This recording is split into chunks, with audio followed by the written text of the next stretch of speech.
పథకాలు ఇవ్వడానికి నా వంతు నేను వాటా ఇస్తున్నా. ఎసార్నో? రేషన్ కార్డు నేను క్యాన్సిల్ చేసుకున్నాను, నాకు అవసరం లేదు, నేను గవర్నమెంట్ నుంచి తీసుకోను. ఏ రోజు కూడా సబ్సిడీల కోసం నేను తిరగలేదు, ఎక్కడ కూడా సబ్సిడీ లోన్ కోసం నేను తిరగలేదు. కేవలం నేను ఫోకస్ ఓన్లీ ఇదే, ఓన్లీ వెస్టీజ్. గ్యాస్ సబ్సిడీ కూడా నేను తీసుకోను, గ్యాస్ సబ్సిడీ కూడా నేను గవర్నమెంట్కి ఇచ్చేసిన. మీరు కూడా అలా తయారవ్వండి. Car fund 8,50,000, right, 2,68,000. House fund and travel fund 5,40,000. Last ఇక్కడ మీకు ఏం కనిపిస్తుంది? ప్రోడక్ట్స్ కనిపిస్తున్నాయి. Good, very good. ఆ ప్రొడక్ట్స్లో ప్రత్యేకంగా ఏం కనిపిస్తున్నాయి? Rice bran oil, Zeta, Invigo protein powder, flax oil, and తర్వాత షాంపూ, ప్రొటెకు, హ్యూమిగ్రాన్యూల్స్. ఎసార్నో? మీకు ఇవి కనిపిస్తే మీరు ఈ బిజినెస్లో ఉండరు, వెళ్ళిపోతారు. అది కనిపించిన వాళ్ళందరూ మీ థాట్స్ రాంగ్. మీరు ఎప్పుడైతే వీటి వెనకాల ఉన్నటువంటి కారు, ఇల్లు, ఫారెన్ ట్రిప్ని మీరు చూస్తే, కారు, ఇల్లు, ఫారెన్ ట్రిప్ని కనుక మీరు చూస్తే, ఈ బిజినెస్ని మీకు ఏదైతే గోల్ పెట్టుకున్నారో ఆ గోల్ రీచ్ అయ్యేంత వరకు మీరు ఈ బిజినెస్లో ఉంటారు. కానీ చాలామంది వెళ్ళిపోవడానికి రీజన్ ఏంటంటే సబ్బులు, పేస్ట్లే ఇలా కనిపిస్తాయి. సబ్బు, పేస్ట్ వెనకాల ఉన్నటువంటి ఆ ఒక విజువల్ని చూడండి, ఆ కార్ని చూడండి, ఆ హౌస్ని చూడండి, నిర్మించుకోండి. మీ మైండ్లో ఆ కళ నెరవేర్చుకోవడానికి నిర్మించుకోండి. Newspaper, direct selling to provide jobs to 18 million youth by 2025. పాఠశాలలో డైరెక్ట్ సెల్లింగ్ కోర్స్ ఆమోదం. అండ్ డైరెక్ట్ సెల్లింగ్ తెలంగాణలో తృతీయ స్థానం. మన వస్తువులే కొందాం. ఇండైరెక్ట్గా డైరెక్ట్ సెల్లింగ్ ప్రమోషన్ జరుగుతుంది అక్కడ. అర్థమైందా? ఇండైరెక్ట్గా డైరెక్ట్ సెల్లింగ్ ప్రమోషన్ జరుగుతుంది. మన వస్తువులే కొందాం, ఇతరులతోనూ కొనిపిద్దాం. మనం ఏం చేస్తున్నాం? ఇండియా ప్రొడక్ట్స్ వాడుతున్నాం, కొనిపిస్తున్నాం. ఎసార్నో? మై టీమ్ గోల్ 2025 కల్లా 1000 members 1 lakh ఎర్నర్ని తయారు చేయాలి. 1000 members కార్ అచీవర్స్ని రెడీ చేయాలి. ఇది మై టీమ్ గోల్.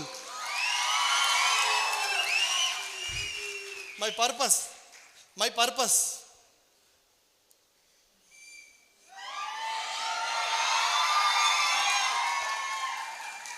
1 minute. సరే, ఆర్మీ మ్యాన్స్, బార్డర్లో పనిచేసి వచ్చిన వాళ్ళు, అంటే ఆర్మీలో ఉన్న వాళ్ళు ఎవరైనా ఇక్కడ ఉన్నారా? నిల్చోండి. ఒకరున్నారు. సార్కి నేను మనస్ఫూర్తిగా పాదాభివందనాలు తెలియజేస్తున్నా. నా జీవిత లక్ష్యం ఏముందంటే ఆర్మీ మ్యాన్గా కావాలా, బార్డర్లో నేను గన్ను పట్టుకొని ఉండాలనే ఒక లక్ష్యంతో వెళ్ళిన. బుల్లెట్ చూపించినటువంటి ఒక పాయింట్లో ఆర్మీకి రన్నింగ్ జరుగుతున్నప్పుడు చివరి స్టేజ్లో ఒక పర్సన్ పట్టుకుని అక్కడ కింద పడేసిన చూడండి, అది నేను.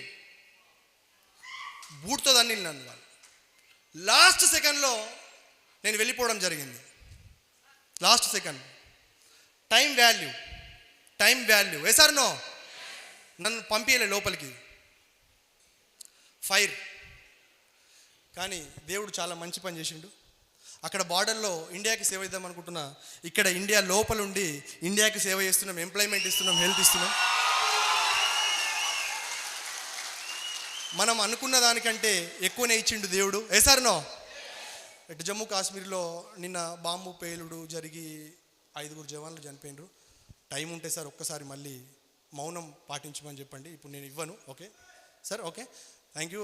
వాళ్ళు ఇస్తారు. మౌనం పాటించడానికి ఒక అవకాశం ఏంటి సార్? అండ్ నెక్స్ట్ ఏంటంటే, బార్డర్లో ఉన్న ఆర్మీ మ్యాన్కి ఆర్మీ అంటే చాలా ఇష్టం. అందిందంటే ఆలోచన ఏంటంటే, ఇండియా ఆర్మీకి నా జీవిత లక్ష్యం 1000 crores ఇవ్వడం. 100 crores ఇవ్వడం. 100 crores నేను మా ఫ్యామిలీ నుంచి ఇవ్వాలని నా జీవిత లక్ష్యంతో వెళ్తున్నా. ఆల్రెడీ ఇది మా ఇంట్లో. Thank you sir. Thank you. మా ఇంట్లో ఆల్రెడీ ఇది గోడకు ఎక్కడ చూసినా కూడా ఉంటుంది. 4-5 పేజీలు గోడకు పెట్టుకోవడం జరిగింది. మీరు కూడా మీ గోల్ని మీ ఇంట్లో గోల్ చార్ట్ రూపంలో పెట్టుకోండి. Right sir. Thank you so much. Thank you. సదా మీ సేవలో జక్కుల దత్తు.